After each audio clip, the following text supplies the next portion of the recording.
지금은 고인이 되신 세계적인 복음 전도자 중에 빌리 그레함 목사님이 계십니다. 3년 전에 별세하셨는데 한 번은 살아생전에 누가 빌리 그레함 목사님에게 질문을 했습니다.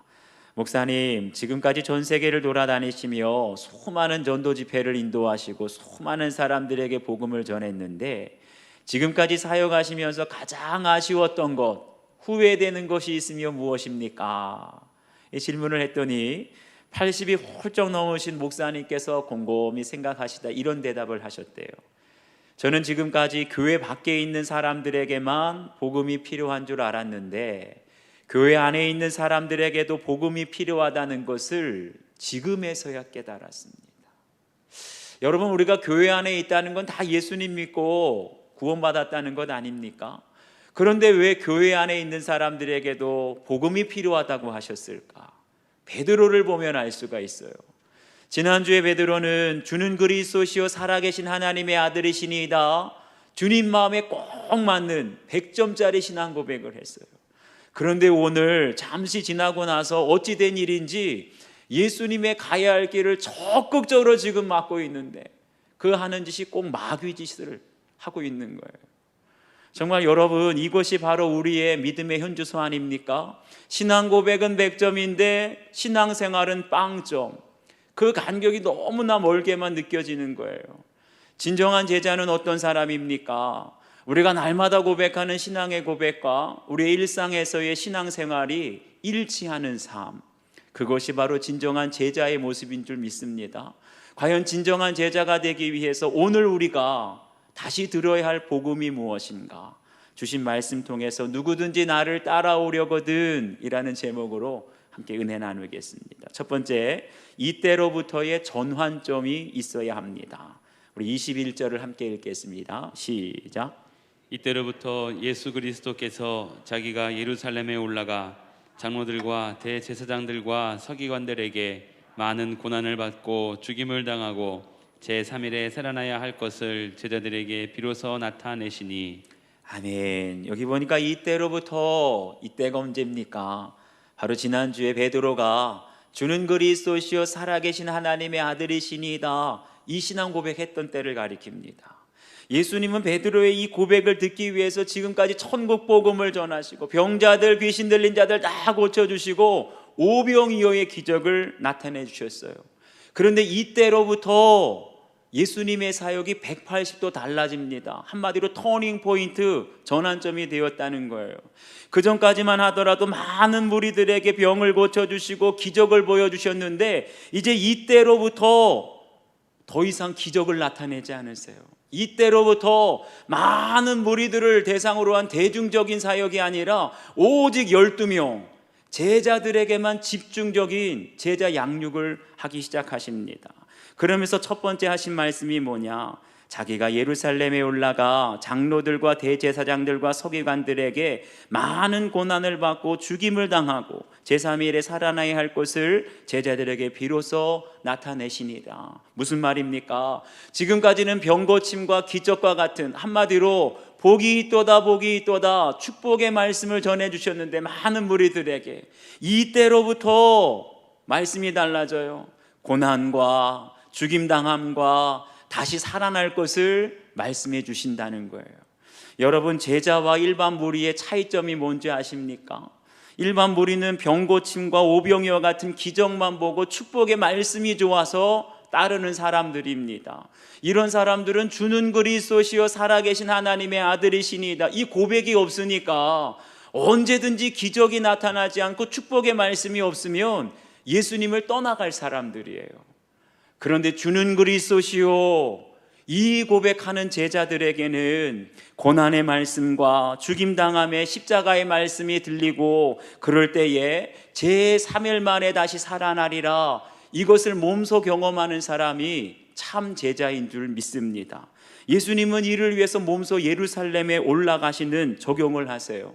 그러니까 예수님의 제자 양육은 말로만 지식적으로만 가르치는 것이 아니라 삶으로 본을 보여주시는 제자 양육입니다.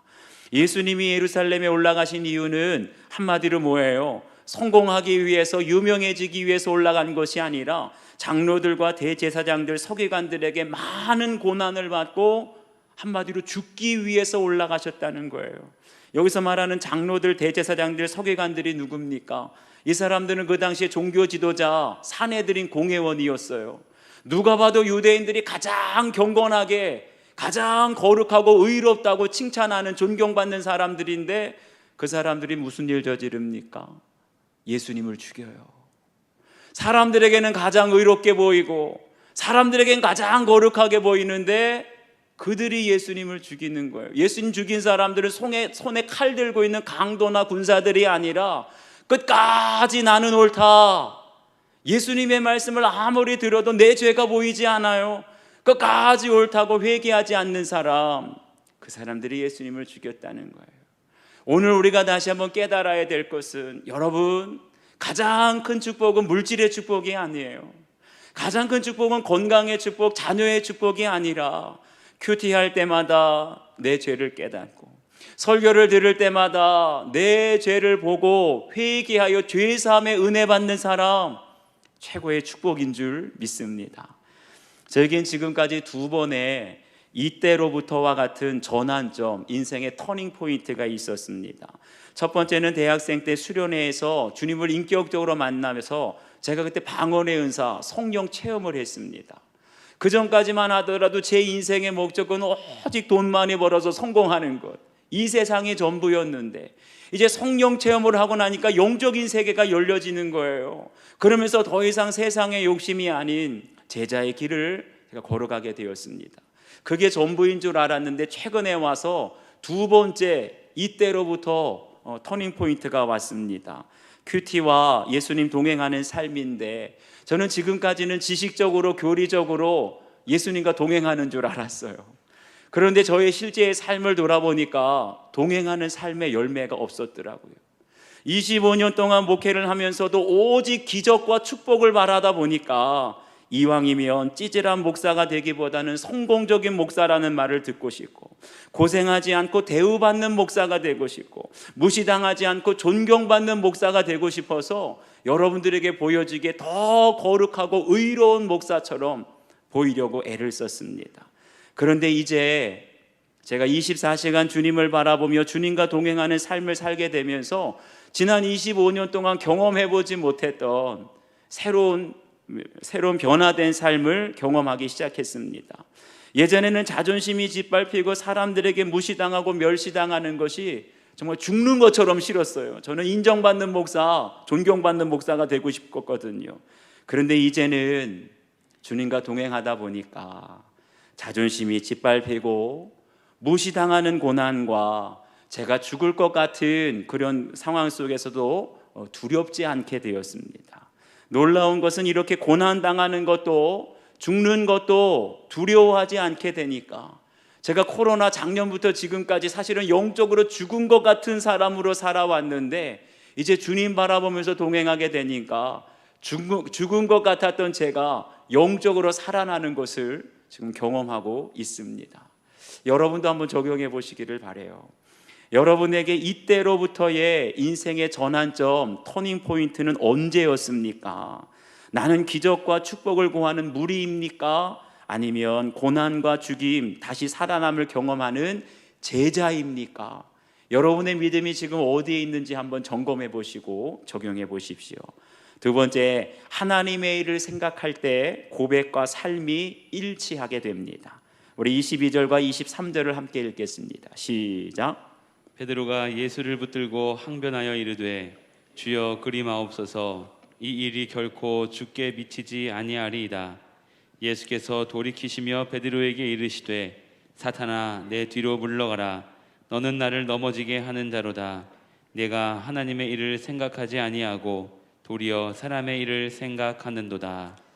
아멘. 여기 보면 베드로가 예수를 붙들고 항변하였다라고 그랬어요. 이 항변한다라는 말은 한마디로 책망한다, 경계한다 이런 뜻인데, 책망의 성격이 짙은 아주 강력한 경고의 말이라는 거예요.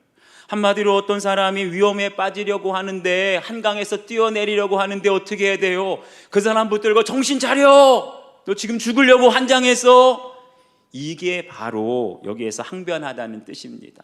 한마디로 예수님이 예루살렘에 올라가셔서 죽겠다고 하니까 베드로가 그런 예수님을 붙들고 예수님 정신 차리세요. 그런 부정적인 생각하시면 안 돼요. 죽겠다는 생각하시면 안 됩니다. 이게 바로 항변한다는 뜻이에요. 그러면서 이어지는 말이 뭡니까? 이 일이 결코 죽게 미치지 아니하리이다. 쉽게 표현하면 주님이 어떻게 생각하시든지 제가 무슨 일이 있더라도 그런 일이 생기지 않도록, 주님께서 죽는 일이 생기지 않도록 제가 온몸으로 주님을 지켜드리겠습니다. 맡겠습니다. 이런 뜻이에요. 여러분, 뭐가 느껴지세요? 지금 베드로가 뭔가 굉장히 열심으로 뭔가 하려고 하는데 그게 뭐냐? 예수님이 하시려는 일, 예수님이 가시려는 길을 온몸으로 지금 막고 있다는 거예요. 그러면서 베드로 생각에는 뭐라고 생각했겠습니까? 베드로 생각에는 예수님이 하시려는 일, 죽겠다고 하는 일이 잘못됐다는 거예요. 그리고 그것을 막는 것이 옳다고 생각한 겁니다. 지난주에 고백한 것처럼 예수님을 가리켜서 뭐라 그래요? 주는 그리스도시요 살아계신 하나님의 아들이시니이다.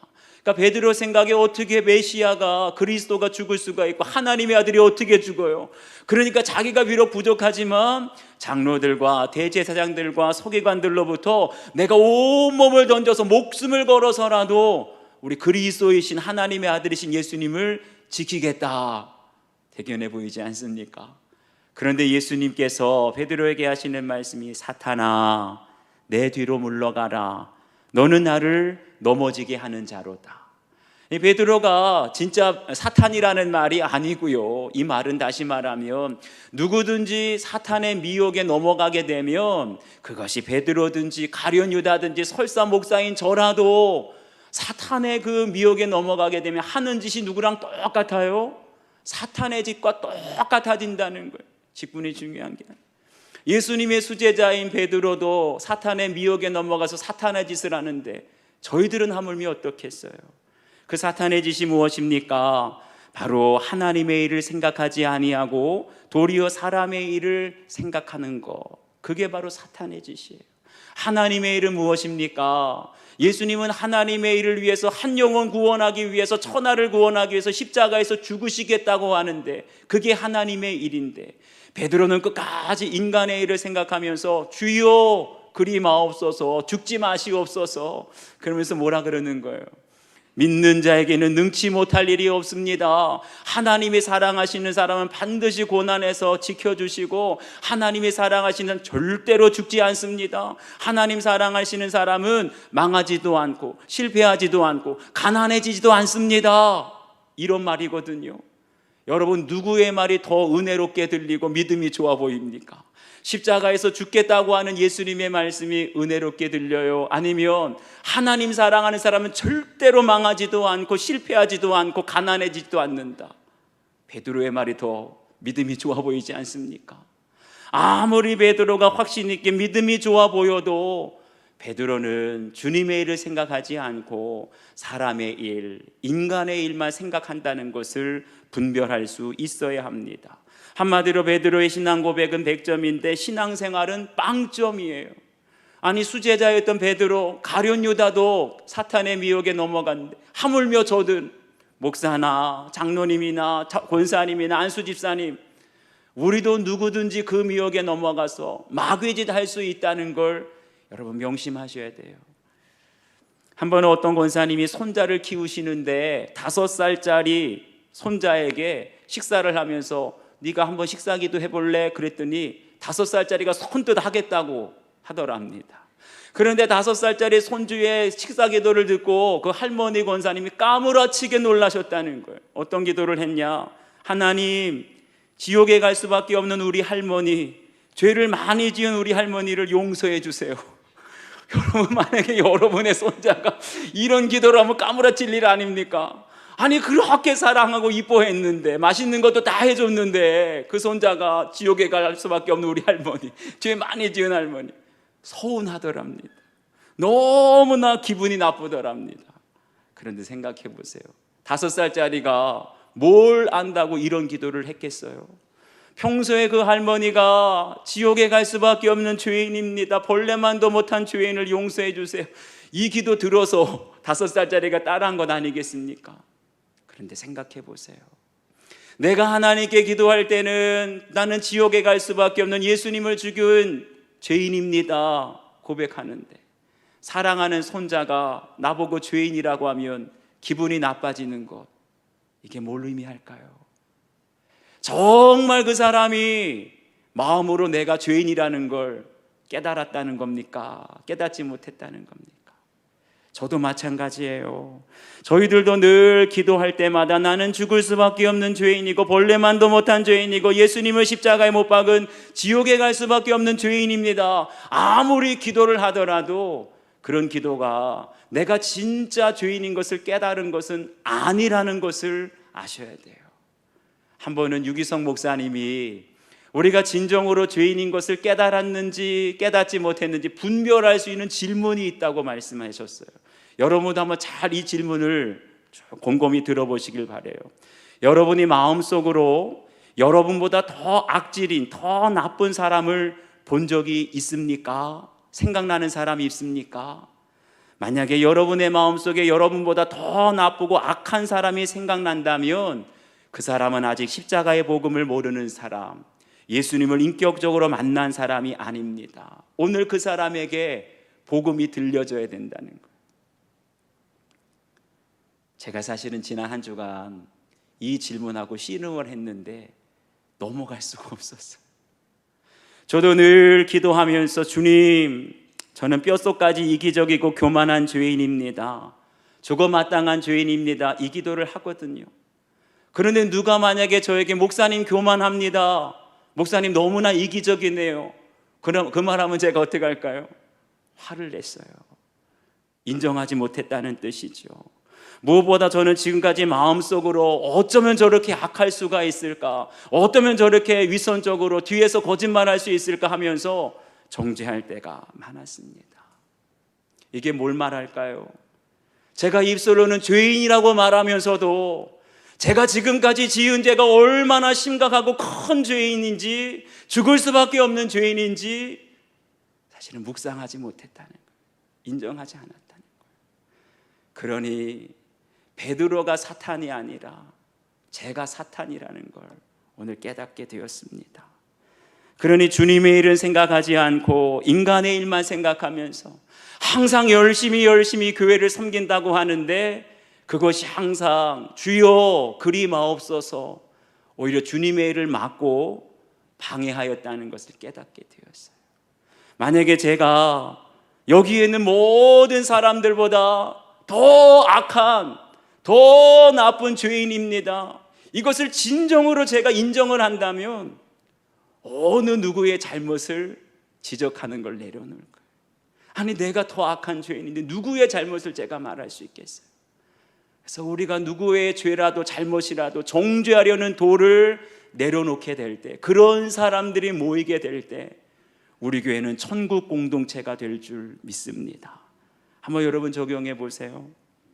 말과 행동, 고백과 신앙생활이 다른 때는 언제인지 한번 여러분 적용해 보시고, 내가 지금 인간의 일을 생각하며 주여 그리 마옵소서라고 주님을 붙들고 항변하는 것은 무엇인지 각자 적용해 보시길 바랍니다. 세 번째는 십자가를 지고 주님을 따라야 합니다. 우리 24절과 25절 말씀 함께 읽겠습니다. 시작. 이에 예수께서 제자들에게 이르시되 누구든지 나를 따라오려거든 자기를 부인하고 자기 십자가를 지고 나를 따를 것이니라. 누구든지 제 목숨을 구원하고자 하면 잃을 것이요 누구든지 나를 위하여 제 목숨을 잃으면 찾으리라. 아멘. 여기 보면 누구든지 나를 따라오려거든 자기를 부인하고 자기 십자가를 지고 나를 따를 것이니라. 이 말씀 속에 제자도의 핵심이 되는 세 가지를 말씀하고 계십니다. 첫 번째는 자기 부인입니다. 자기를 부인한다는 게 뭐냐? 자기의 욕구와 육체의 유혹을 단호하게 강력하게 물리치는 행동을 가리킵니다. 여러분 돌아보게 되면 항상 무슨 일이든지 문제는 어디에 있습니까? 환경이나 조건에 있는 것이 아니라 결국 문제는 나에게 있다는 것, 이제는 여러분 우리가 알아야 됩니다. 그러니까 내 안에 여전히 죽지 않는 나, 썩어지는 구습을 쫓는 옛사람의 나가 여전히 살아있어서 항상 주여 그리하지 마소서 주님을 맡고 있는 것입니다. 그러니 자기 부인은 곧 나는 죽고 예수로 사는 삶인데, 우리가 정말 죽기보다 더 싫은 게 뭐예요? 내 자존심 짓밟히는 거. 죽기보다 싫은 거, 내 수치와 내 죄를 고백하는 거. 이게 죽기보다 싫지 않습니까? 그러니까 나는 죽고의 삶을 뭐냐? 내가 지금까지 누구에게도 말하기 싫은 나의 수치, 나의 죄를 고백하는 것, 그게 바로 자기 부인입니다. 저는 한때 제가 대학교에서 철학을 전공했던 것을 누구에게도 말하지 않고 꽁꽁 숨겼던 적이 있어요. 어떤 사람은 제가 목사 되기 위해서 학부에서는 철학을, 대학원에서는 신학을, 이게 원래 전 코스거든요. 철학과 신학, 그런 것으로 생각하는데 사실은 그게 아니고, 대학교에서 제가 1차에 떨어져서 2차로 철학을 합격한 거예요. 그런데 친척들이 저를 만날 때마다 야, 너 철학과 나와서 나중에 뭐 해 먹고 사냐, 이런 말을 들으면 그냥 고개를 들 수가 없고, 또 대학교에 들어가서 제가 철학을 전공했다고 하니까 어떤 무식한 고참이 철학관인 줄 착각을 하고, 야, 내 운세 좀 봐라, 손금 좀 봐줄래? 그러면 정말 너무나 수치스럽고 부끄러워가지고 진짜 어디 굴속에 들어가고 싶었어요. 그래서 아무에게도 그게 너무나 수치스럽고 부끄러워가지고 제가 철학을 전공했다는 걸 말하고 싶지 않았는데, 지금은 이렇게 공공연하게 여러분 앞에서 제 인생의 가장 수치스러운 사실을 말할 수 있는 것은 뭐겠어요? 여러분에게 아무것도 아닌 것 같지만 이것이 제가 죽는 자기 부인의 적용이라는 거예요. 어쩌면 여러분에게도 아무것도 아닌 것 같지만 누구에게도 말하고 싶지 않은 수치스러운 일이 있는데, 그거 고백하는 것이 자기 부인입니다. 두 번째는 자기 십자가를 지라입니다. 십자가는 뭐예요? 죄가 없으신 예수님이 우리를 구원하시기 위해서 억울하게 고통당하시고 희생당하신 것이 십자가입니다. 죄가 없으신 예수님인데 죄인이라는 누명을 씌웠어요. 그리고 내가 말한 적도 행동한 적도 없는데 갑자기 막 여기저기서 이상한 소문, 근거도 없는 비방과 중상모략. 만약에 여러분 직장에서 그런 말을 듣게 되면 그것보다 더 억울한 일이 어디 있겠어요? 요즘에는 그런 억울한 일을 당하면 다 명예훼손으로 고소하는데, 그게 자기 십자가가 아니라 아무리 내가 죄가 없어도 죄인이라고 낙인 찍히고 근거도 없는 비방과 중상모략, 가짜 뉴스가 나를 공격한다 할지라도 침묵하는 거. 나는 죽고 내가 대응하는 것이 아니라 한 영혼의 구원을 위해서 끝까지 인내하고 참는 것, 그것이 자기 십자가예요. 그럴 때 거기에는 반드시 영혼 구원의 열매가 있게 될 줄 믿습니다. 세 번째는 주님을 따르는 것입니다. 여기서 주님을 따른다는 것이 무슨 말이냐? 요한복음 12장 26절 보면 사람이 나를 섬기려면 나를 따르라. 나 있는 곳에 나를 섬기는 자도 거기 있으리니. 다시 말하면 주님을 따른다는 건 뭐냐? 주님이 어디로 가시든지 주님과 늘 함께, 떨어지지 않고 늘 함께 하는 것, 이게 주님을 따르는 거예요. 예를 들어서 주님이 어느 날 우리에게 얘야 나랑 같이 어디 좀 가자 이렇게 말씀하시는데, 주님 제가 지금 사업이 너무나 바쁜 거 안 보이세요? 지금은 갈 수가 없어요 라든지, 주님 제가 지금 아이들 학원에 데려다 줘야 되거든요, 나중에 따라갈게요 라든지, 주님 제가 지금 하루 종일 아침에 새벽같이 나가서 지금까지 쉬지 않고 일하다가 이제 집에 들어와서 앉았습니다, 저 좀 쉬면 안 되겠습니까? 이건 주님을 따르는 게 아니에요 여러분. 그렇다고 주님을 따르는 것은 저 아프리카 오지에 가서 선교한다든지 성전 건축했다고 헌금을 많이 드리든지 뭐 일주일 내내 교회 나와서 기도하고 봉사하는, 그런 게 주님을 따르는 게 아니에요. 주님을 따른다는 건 늘 주님 바라보면서 주님이 오늘은 어디로 가시나, 주님이 가난한 자에게 가시면 가난한 자에게 따라가고, 오늘은 주님께서 병들고 아픈 자에게 가시면 그곳으로 따라가고, 그리고 주님께서 오늘은 억울한 일 당하고 소외된 사람에게 가시면 주님 따라가서 함께 할 때, 그럴 때 내 힘으로 내가 뭘 하는 것이 아니라 주님이 모든 것 다 해주시는 것, 그것을 경험하는 사람이 참 제자인 줄 믿습니다. 쫄딱 망하는 사건을 통해서 예수님을 그리스도로 영접했다는 한 성도님의 큐티인 간증입니다. 몇 달 전 직장에서 회사 사정이 어려우니 직원들 연봉을 삭감할 예정이다라는 소식을 들었습니다. 그동안 교회에서 들은 말씀이 있기에 내가 감당할 수 있는 금액이면 받아들이겠다고 마음먹었는데 회사에서 제시한 금액이 제가 감당할 수 없는 큰 액수여서 저는 하늘이 무너지는 것만 같았습니다. 저는 과거에 아내 몰래 대출을 받아 주식에 투자했다가 쫄딱 망한 적이 있었는데 또다시 감당하기 어려운 돈 문제를 마주하게 되니 하나님을 원망하는 마음이 절로 나왔고 아내에게도 제 자신이 너무 초라해 보였습니다. 그럴 수 있죠. 그런데 아내는 제 걱정과 다르게 이 사건은 하나님이 우리를 죽이려고 주신 사건이 아니라 우리를 살리려고 주신 사건이에요. 당신과 내가 주식 투자 사건만으로는 회개를 다 하지 못하니까 연봉 삭감 사건을 주신 거예요 라고 저를 위로해 주었습니다.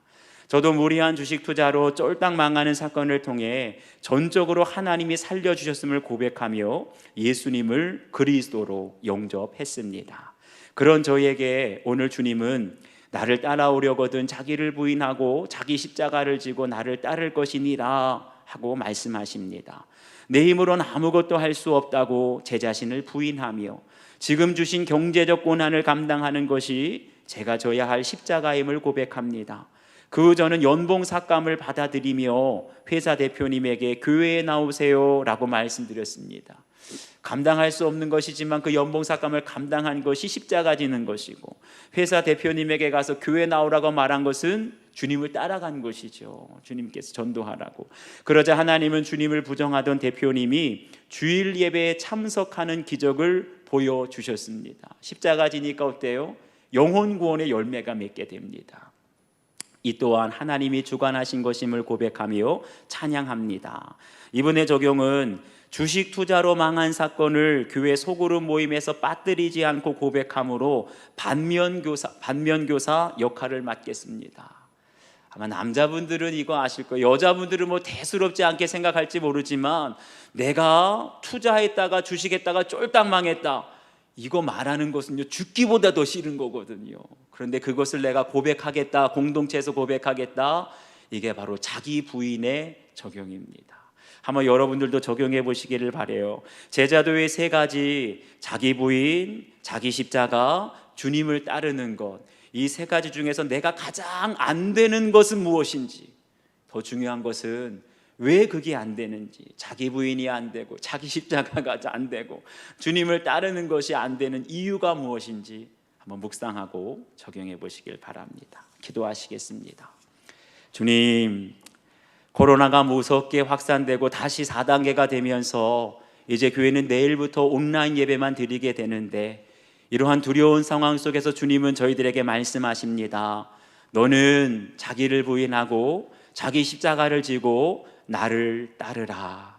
환경이 문제가 아니라, 조건이 문제가 아니라 여전히 죽지 않고 살아있는 옛 구습을 따르는 저의 모습이 주여 그리마소서 주님의 일을 맡고 있지는 않습니까? 이제는 고백과 신앙의 삶이 전혀 다른 간격이 있는 모습이 아니라 날마다 나는 죽고 내 죄를 말로만 고백하는 것이 아니라 내가 정말 어느 누구보다 가장 악한 죄인입니다. 내가 가장 교만한 죄인입니다. 가장 이기적인 죄인입니다. 이제 누구를 내가 정죄하고 누구를 비난할 수 있겠습니까? 이 고백으로 우리가 다시 한번 주님을 온전히 따르게 될 때, 자기를 부인하고 자기 십자가를 지고 내 의지와 상관없이, 생각과 상관없이 주님 가시는 곳 주님만 바라보며 따르게 될 때 주님의 제자로서 우리 교회가 다시 한번 천국 공동체를 이룰 수 있도록 도와주시옵소서. 감사를 드리며 예수님의 이름으로 기도하옵나이다. 아멘.